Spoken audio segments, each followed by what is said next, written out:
Ya, pemirsa, perdagangan saham di Bursa Efek Indonesia baru saja ditutup. Kita akan membahasnya bersama analis MNC Sekuritas.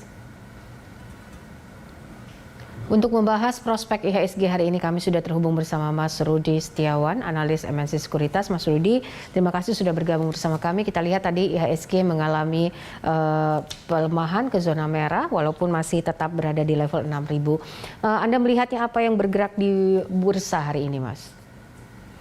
Ya, kalau kita lihat memang mayoritas ya untuk di bursa Asia dan juga untuk di IHSG kita memang saat ini mengalami pelemahan.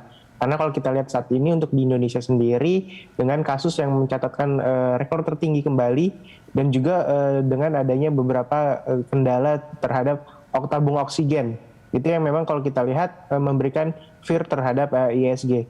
Namun kalau kita perhatikan sebenarnya IHSG kita sudah cukup kuat di tengah memang kalau kita lihat adanya ketakutan dari timbulnya varian Delta yang menyebabkan rekor tertinggi terhadap penularan penularan dari COVID-19 sendiri.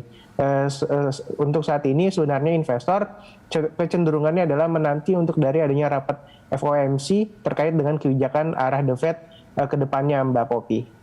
Oke, baik.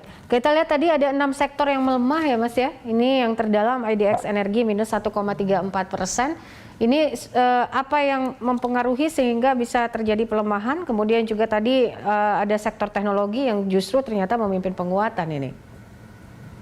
Ya, untuk dari sektor energi sendiri, kalau kita perhatikan beberapa untuk dari harga komoditasnya memang mengalami pelemahan disebabkan oleh dari adanya tarik ulur untuk dari oil sendiri, di mana untuk dari US dan juga dari Arab Saudi dan juga Uni Emirat Arab masih menginginkan untuk adanya pemangkasan produksi, namun untuk dari negara OPEC lainnya menginginkan adanya tambahan produksi sampai dengan akhir 2021 ini. Itu yang memang kalau kita perhatikan memberatkan untuk dari sektor energi pada saat ini. Sementara untuk dari sektor-sektor teknologi sendiri kalau kita perhatikan lebih kepada arahnya dari bank-bank digitalisasi yang saat ini memang bisa dikatakan salah satu sektor yang cukup hype untuk di IHSG kita, di mana memang kalau kita perhatikan terus mengalami rekor tertinggi dalam pergerakan hariannya, Mbak Poppy. Oke. Mas, dengan posisi rupiah saat ini ya, terus juga soal cadangan devisa Juni, ini IHSG apakah masih bisa bertahan, Mas, untuk penutupan di pekan ini di level 6.000? Menurut Anda seperti apa?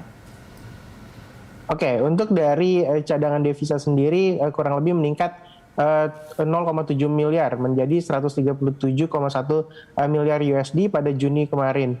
Kalau kita lihat cadangan devisa setara dengan pembiayaan 9,2 bulan impor ya, di mana kalau menurut saya adalah peningkatan cadangan devisa saat ini disebabkan oleh beberapa hal seperti penerbitan sukuk global oleh pemerintah dan juga penerimaan pajak dan jasa, sehingga memang kalau kita perhatikan saat ini untuk dari IHSG sendiri kemungkinan korelasinya akan tetap mencoba bertahan di level 6.000. Paling tidak pun tidak jauh-jauh dari 6.000 atau bisa di level-level 5.900 jika adanya penurunan ke level-level 5.000 kembali, Mbak Poppy. Oke. Nah, untuk area investor asing, Mas, untuk IHSG kita di sentimen kasus COVID-19 di Indonesia yang kian hari justru angkanya juga terus bertambah ini. Ya, untuk dari investor asing memang kalau kita perhatikan terus mencatatkan untuk dari net sell ya, karena memang adanya PPKM darurat pada saat ini menimbulkan untuk dari para dana asing menarik dulu fundnya untuk di Indonesia. Namun harapannya untuk dari PPKM darurat diberlakukan adanya pemulihan kembali yang bisa dikatakan lebih cepat. Karena sebenarnya PPKM darurat sendiri sudah pernah dilakukan oleh Indonesia, di mana itu pun juga akan kembali diikuti oleh adanya dana asing yang masuk kembali untuk di IHSG kita. Jadi saya rasa ini lebih ke arah jangka pendek, Mbak Poppy. Oke, untuk prospek saham-saham manufaktur ini, Mas, gimana? Industri dasar juga?